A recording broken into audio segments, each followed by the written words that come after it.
창세기 17장에서 봅니다.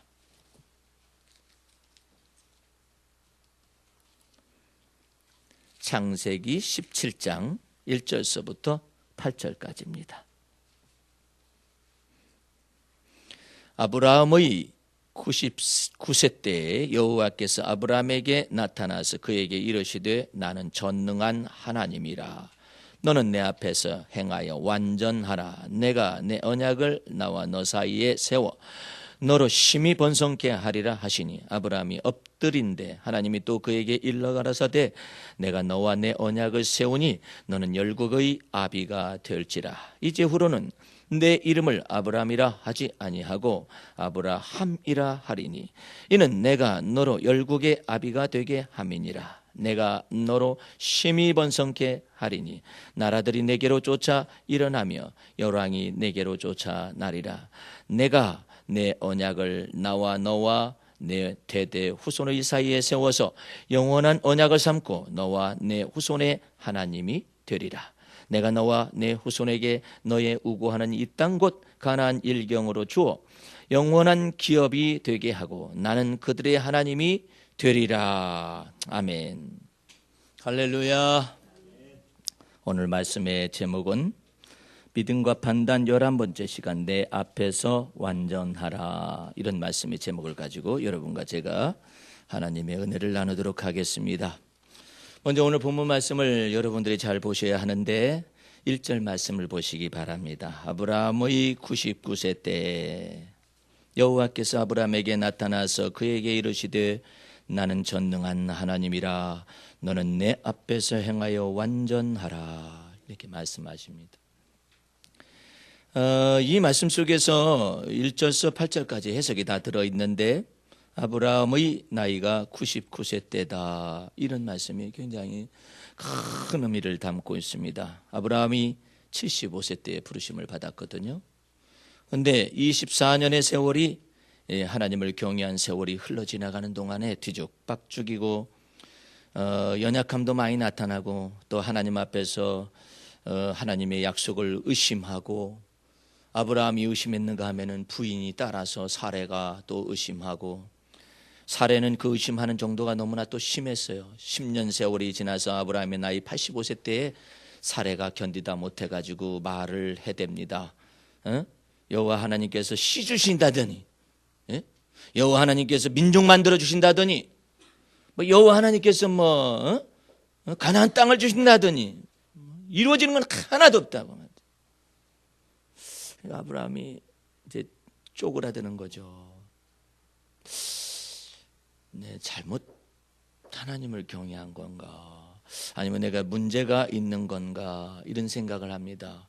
왜 그 잘난 하나님은 왜 당신한테 그 씨 하나 제대로 못 주는 거야? 아니 도대체가 하나님께서 너는 복에 근원된다 말씀하셨다면은 그걸 이루셔야 할 게 아니냐고 호통을 쳐댑니다. 아브라함이 나이가 75세 때면은 그래도 좀 뭐라고 대답할 말이라도 있을 텐데 대답은 못하고 85세가 돼가지고 힘도 없고 그냥 자식은 또 없고 하나님의 약속은 먼 듯한 느낌이 들어가니까는 기가 팍 죽어가지고 아무 말도 못합니다. 못하니까 사례가 그냥 한마디 또 내갈겨버립니다. 하나님이 씨를 안 주셔서 그래. 하나님이 씨를 안 주셔서. 누구를 뭐라 하는지, 하나님을 뭐라 하는지, 남편을 뭐라 하는지, 아니면 자기 자신을 뭐라 하는지, 아니면 자기 신세 한탄을 하는지 하나님이 씨를 안 주셔서 그렇다니까. 아브라함이 그래서 그러니까 사례가 머리가 확 돌아갔습니다. 돌아가가지고 한다는 얘기가 무언가 지금 잘못이 있는 거야. 무언가. 당신 지금 메소포타미아 지방에 있었을 때 잘 나가던 이 시기 뭐야 이게. 그래서 그 히브리 사람, 이스라엘 사람들이 히브리 사람이라고 하잖아요. 그 히브리라는 말이 핫비루라는 비슷한 말이 있는데 그게 뭐냐면은 유랑한다는 뜻이에요. 그러니까 메소포타미아에서 잘 나가던 당신이 왜 하나님을 여호와를 경외하자고 그래가지고 떠나와가지고 이 가나안 땅에서 뱅글뱅글 돌아다니고 이리 쫓겨다니고 저리 쫓겨다니고 이게 뭐 하는 짓이야? 아브라함이 할 말이 하나도 없어요. 하나도 없어. 유구무원이 되니까 뭐 기다려보자는 것도 뭐 하루 이틀이고 1년 2년이어야지 무려 10년 세월 동안 기다려봤는데 아무것도 없잖아. 아무것도 없는 건 아니었죠. 예? 하나님이 나타나시기도 하셨었고 애굽에서 사례가 봉변당할 뻔했었던 때에도 하나님께서 그들을 건져내셨고, 또 아브라함이 저기 그 소돔과 고모라 성에 전투가 발생해서 자기의 조카 롯이 사로잡혀 갔었음을 듣고 쫓아가 가지고 그들을 전부 다 사로잡힌 것을 돌이키고 그랬을 때에 하나님이 멜기세덱 제사장을 보내어 가지고 지극히 높으신 하나님을 찬송할지니라, 너의 대적을 하는 그 하나님께서 너의 대적을 붙이셨다. 그러므로 그 하나님의 이름은 찬송받으실 하나님이시다. 뭐 이런 얘기 했었지만은 우리나라 말로 하면은 그 양반이 요즘은 그냥 일을 안 하시나 봐. 하나님을 두고 이제 그렇게 말을 할 수 있었겠죠. 그러니까 아브라함이 할 말이 하나도 없어요. 하나님에 관해서 할 말이 하나도 없어요. 왜냐하면은 뭐 결과가 있어야지. 결과가 없으니까 할 말이 하나도 없죠. 그러니까 할 말이 하나도 없고 그러니까 사례가 있다 또 한 번 소리를 칩니다. 그러니까 내가 말한 대로 해요. 뭘 하는데? 내가 지금 나이가 몇이고 당신이 나이가 몇이야. 하나님 기다리다가는 늙어 꼬부라져 죽게 생겼다. 성경에 그런 대사는 없어요. 근데 그런 심정으로 얘기를 하는 거죠. 그러니까 내가 한 방법을 생각해냈거든. 내 말대로 할 거예요, 안 할 거예요? 하나님 명령에 순종해야 하는데, 그 하나님은 어디 가셨는지 지금 요즘 안 나타나시잖아. 안 나타나시잖아. 뭐 열왕이 내 몸에서 나고 너는 많은 민족의 조상이 된다더니 그게 뭐 하는 것이냐 말이에요. 그러니까 할 말이 없으니까 아브라함이 그래요. 내가 당신 원하는 대로 하지. 그랬더니 그게 뭔데? 그랬더니 하나님이 씨를 분명히 안 주셔서 그런 거야. 안 주셔서 그러니까 날 탓하지 말아요. 그러면서 이제 부부간에 막 얘기를 하는 거죠. 내 저기 그 몸종이 하나 있는데, 하녀가 하나 있는데 하갈이라는 여자가 있으니까 당신 그 여자한테 들어가서 합방을 해서 자식을 만들어서 내 무릎 위에 자식을 놔요. 이렇게 말을 해요. 자식 만들어내라고. 그 아브라함이 두 가지 그 걸림돌이 있어요. 뭐냐면 첫 번째로는 아니 여태까지 노력했는데 안 됐는데 되려나? 하는 것이 하나가 있고요. 우선은 먼저 그게 두렵죠. 두 번째로는 하나님의 명령을 거스리고 있는 것이 아닌가. 왜 그러느냐 하면은 아브라함이 나이가 어느 정도 들어갔을 때, 세월이 흘러갔었을 때 아브라함의 마음속에 내가 무슨 이 나이에 자식을 얻어. 차라리 내 집에서 기르는 다메섹 엘리에셀과 같은 이와 같은 종을 갖다 청지기를 그냥 내 상속자로 삼지 생각했었을 때 하나님이 분명히 나타나셔서 아브라함아 나는 너의 지극히 큰 상급이고 너의 방패이니라 이렇게 말을 하시면서 그 대화가 있었잖아요. 저 이렇게 제 그 청직이나 제 상속자로 삼을 겁니다. 그러니까 하나님께서 분명히 말씀하셨어요. 아니다. 그가 아니라 내 몸에서 날짜가 바로 너의 뒤를 이을 자니라. 분명히 얘기했었거든요. 그러니까 그것이 걸리는 거라. 두 가지가 걸리는 거예요. 하나는 사례를 통해서 그렇게 열심히 했는데 자식이 생겨나지 않았는데 하갈에게 내가 들어간다고 해서 자식이 생길 수 있을까? 그와 같은 내용. 두 번째로는 아까 말했었던 하나님의 명령을 거스리는 거 아닌가. 그럼에도 불구하고 그냥 사례가 그냥 소리를 질러댑니다. 어쨌든 간에 하나님이 안 주셨으니까 자식을 만들어서 몸종에서라도 자녀를 만들어가지고 내 무릎 위에다 놔요. 그냥 내 자식인 것으로 생각하고 기를 테니까. 하녀 몸종의 의미는 그와 같은 의미가 성립할 수 있었거든요. 그러니까 아브라함이 이제 합방을 했습니다. 합방을 했는데 임신이 됐네. 임신이 되니까는 이제 하갈이라는 이 하녀가 아브라함의 아내 사레의 하녀가 자기가 임신된 것을 깨닫고 난 다음부터 이제 여주인을 막 멸시하는 거예요. 사례를. 어? 애도 낳지 못하는 주제에 말이야. 어? 여주인이라고 행세를 하고 있는. 마치 장희빈이라고 옛날에 역사에 조선 역사에 있었잖아요. 그 장희빈이라는 여자가 말이야. 어?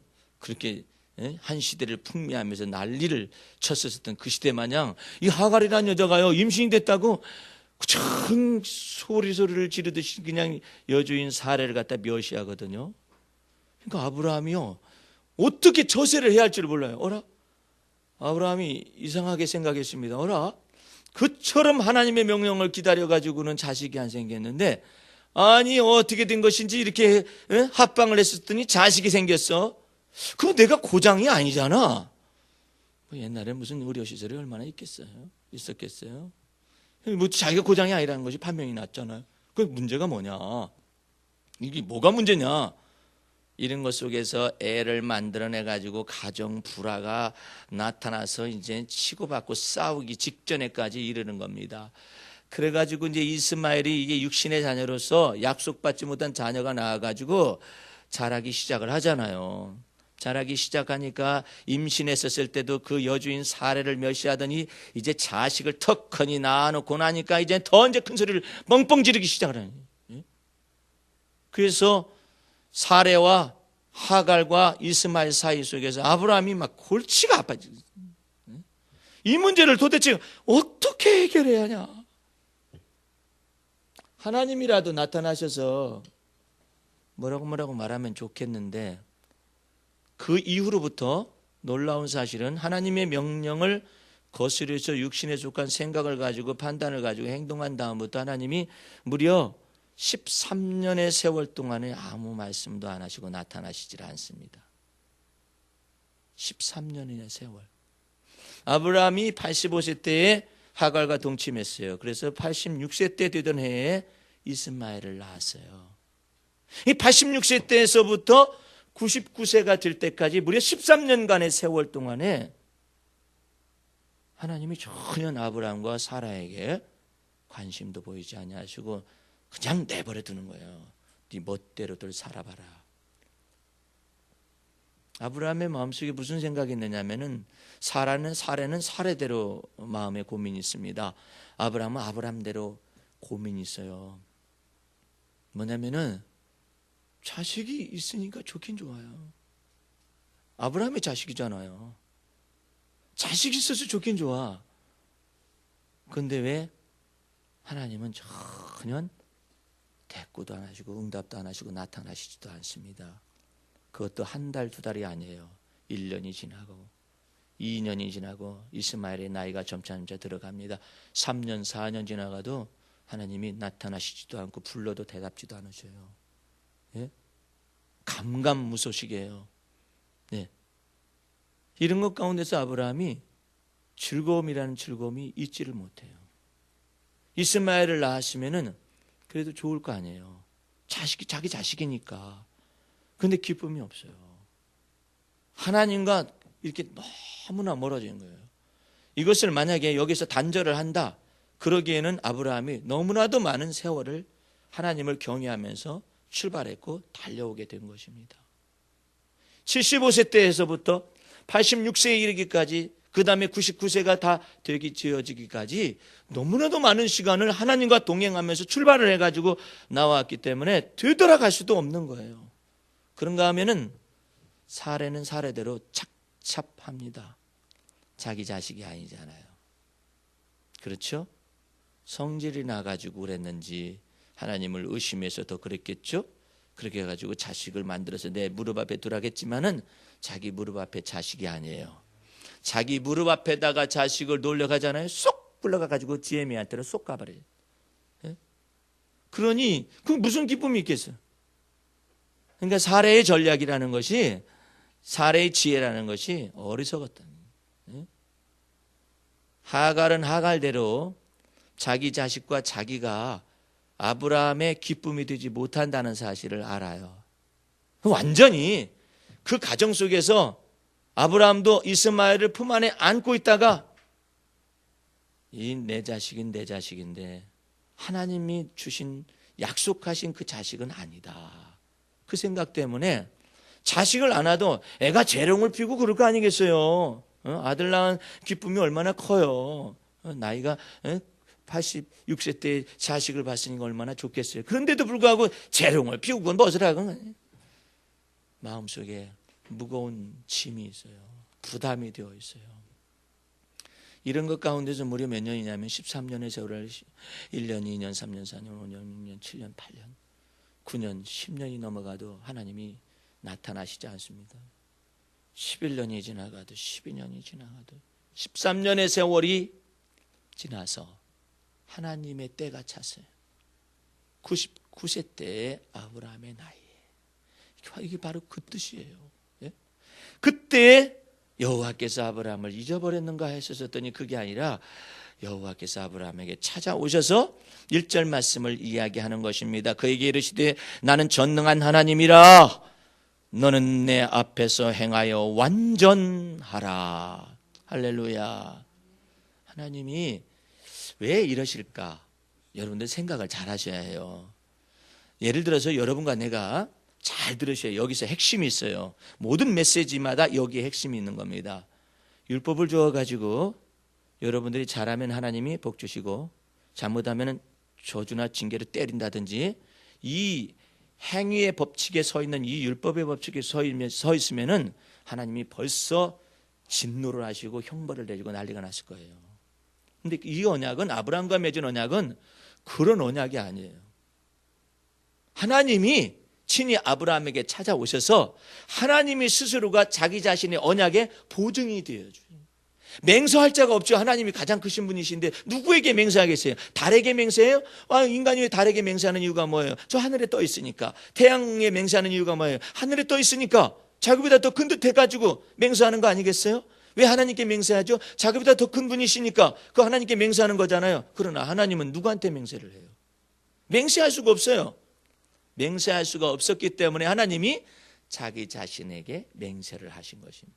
자기 자신에게 맹세한 내용이 뭐냐면은 2절 말씀, 4절 말씀, 6절 말씀, 8절 말씀 간략간략하게 보시기 바랍니다. 내가 내 언약을 다시 여기서 여러분들이 성경을 보는 눈이 확 열려야 해. 하나님 내가 내 언약을 아브라함 네가 지키면 복 주고 지키지 않으면 복 안 주고 이런 의미가 아니라 하나님이 내 언약을 그래. 예? 내 언약을 너와 나 사이에 나와 너 사이에 세워서 너를 심히 번성케 하리라. 이것이 하나님의 언약이었었거든요. 내 언약을 그걸 반복합니다. 4절 말씀 내가 너와 내 언약을 세우니 너는 열국의 아비가 될지라. 6절 말씀에 내가 너로 열국의 아비가 되게 함이라. 내가 너로 심히 번성케 하리니.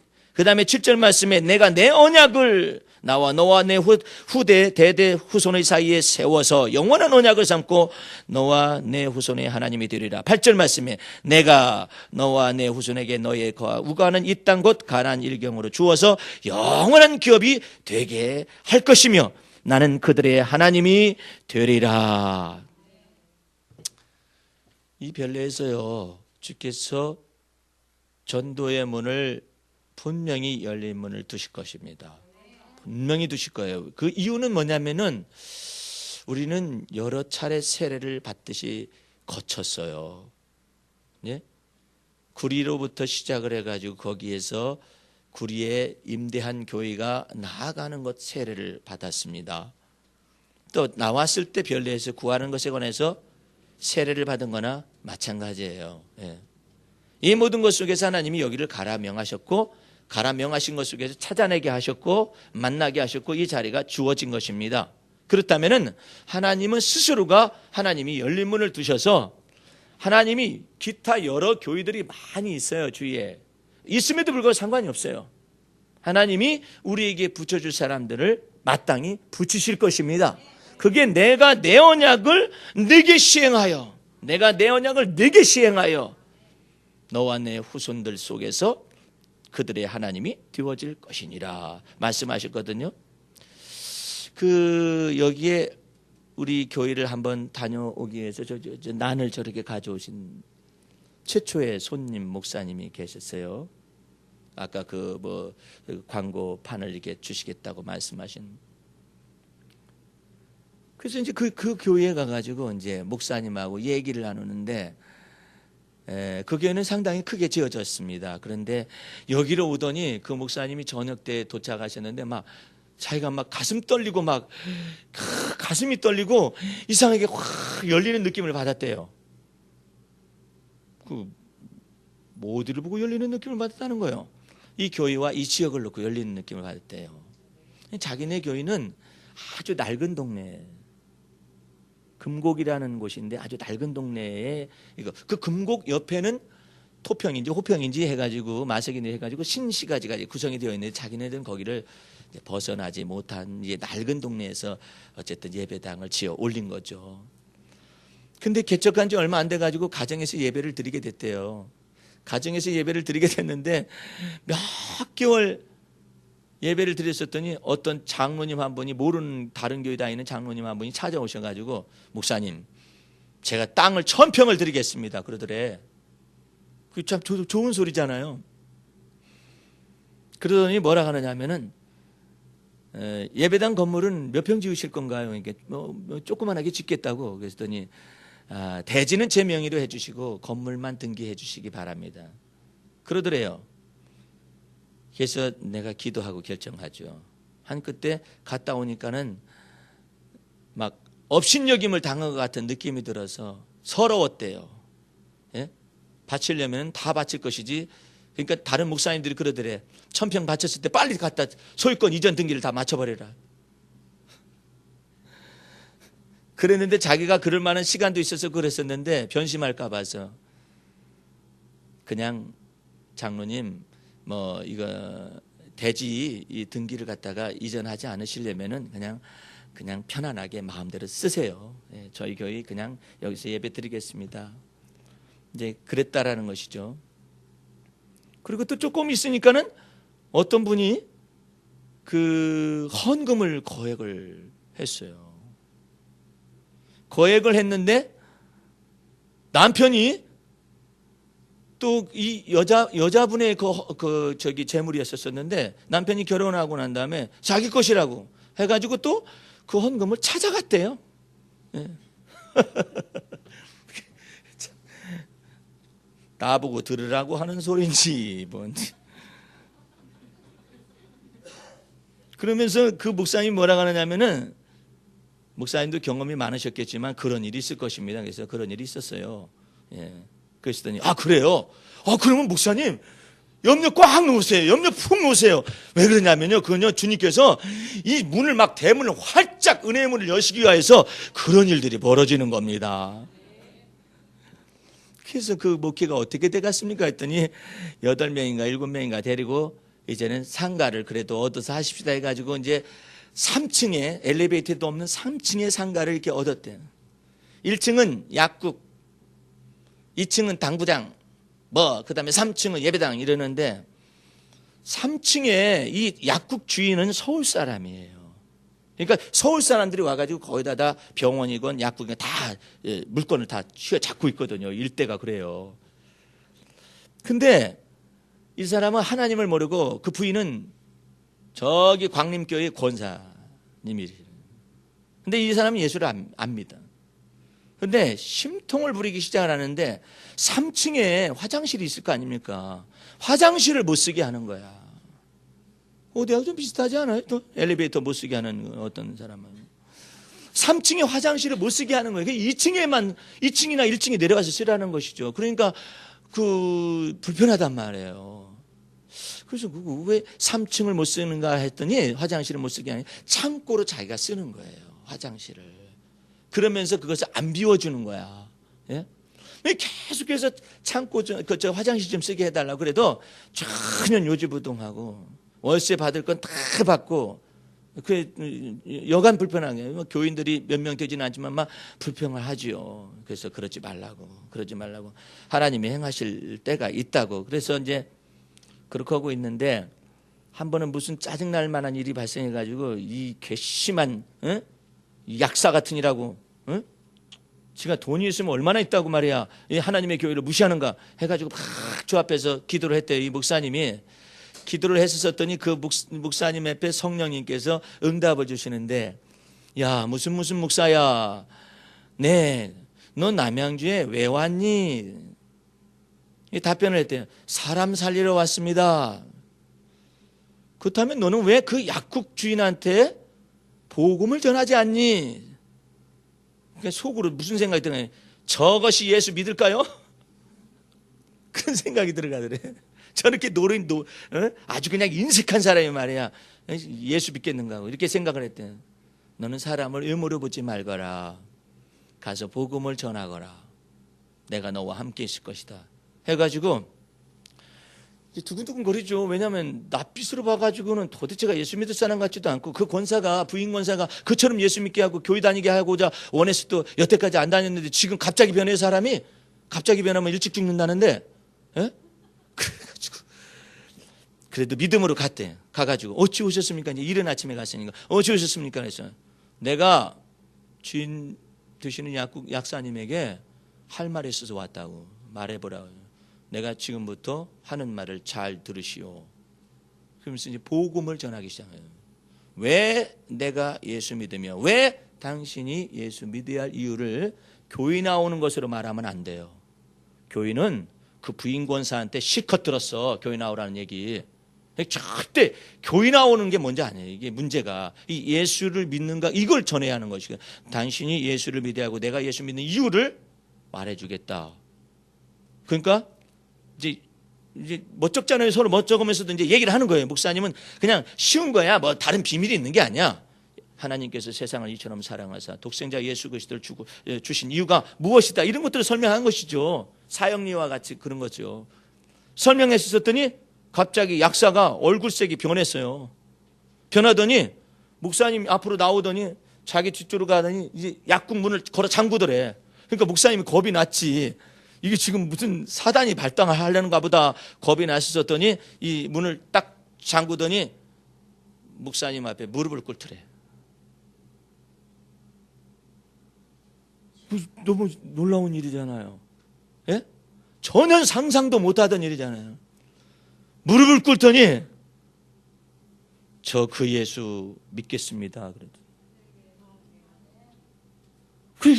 그러니까 무릎을 꿇은 사람도 놀래고 그것을 복음을 전한 목사님도 당신도 놀란 거야. 어찌 이런 일이 벌어질 수가 있겠는가. 문을 걸어 잠근 이유가 뭐냐면 손님들 지금 못 오게 해놓고 지금 여기서 자기도 끝장을 내겠다라는 것이죠. 그래서 예수를 영접을 시킨 거예요.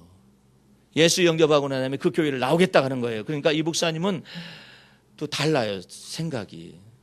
뭐라고 말했냐면은 우리 교회 같은 조그마한 교회에 나오는 것보다 당신은 당신 부인 따라서 그 광림교회인지 뭔지 거기로 다니라고. 서울이니까 집이. 예? 그렇게 다니라고 했대요. 했더니 이제 다니는 거, 그 다음부터.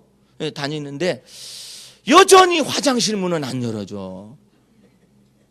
그거 참 이상하죠. 예수 믿는 거하고 화장실 문 열어주는 것이 그렇게 다른가 봐. 그래서 이제 성도 약사님, 저 화장실 좀 어떻게 하면 안 될까요? 화장실 안 됩니다. 목사님, 화장실은 안 됩니다. 예수는 영접했는데 화장실은 안 열려. 이게 내가 내 앞에 열린 문을 두느니 그것이 내가 내 앞에 화장실 문을 열어줄 터이니 이렇게 바뀌어야 하는데 이게 도대체가 안 되는 거야. 왜냐하면 자기 짐들이 거기 있다는 것이죠. 얼마 안 있어서 그냥 이 목사님이 순하니까 그 목사님도 방 목사님입니다. 나하고 똑같은 방 목사님. 예. 방 목사님들이 순해요. 예. 그래서 이제 맡겨뒀대요. 주님, 화장실 문을 아직도 안 엽니다. 그것은 내가 할 일이다. 그러시더니 몇 달이 못 돼가지고 이 양반이 중풍에 걸렸어요. 중풍에 걸려가지고 유명하다는 병원에 입원을 했는데 아무리 그 유명한 병원의 의사들이 와가지고 중풍을 치료를 해도 이게 고쳐지지가 않는 거야. 예? 이게 고쳐지지가 않고 중풍이 걸려가지고 이렇게 하고 있는 거예요. 그러니까는 이 중풍 걸린 약사가 이게 생각이 난 거예요. 아차, 내가 예수를 영접할 수 있도록 복음을 전하신 목사님이 그 목사님이시지. 그러니까 그 목사님 오셔서 예배 좀 드려달라고 해야겠다 싶어가지고 목사님 와달라고 전원을 했어요. 그랬더니 목사님이 갔어요. 가가지고 머리에다 손을 얹고 예수 이름으로 이 중풍병아 다 떠나갈지어다 기도했는데 나서버렸어. 할렐루야.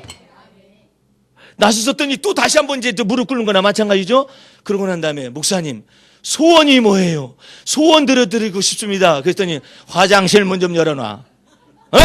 화장실 문 좀 열어놓으라고. 예수 영접했으면 사람이 바뀌어야지. 내 소원이 뭔지 알아요? 교회 소원이 뭔지 아느냐고. 뭔데요? 화장실 문 좀 열어놓으라고. 당장 지우겠습니다. 화장실 문 다 치우고. 그 다음부터 새를 이렇게 갖다 주잖아요. 교회에서 새를 갖다 주잖아요. 그대로 헌금을 드리는 겁니다. 몇 개월을 그대로 헌금을 드리는 거야. 예. 새를 갖다. 하나님이 역사하셔가지고. 그러면서 목사님 누가 헌금 달라고 도로 가져가잖아요. 대박 난 것입니다.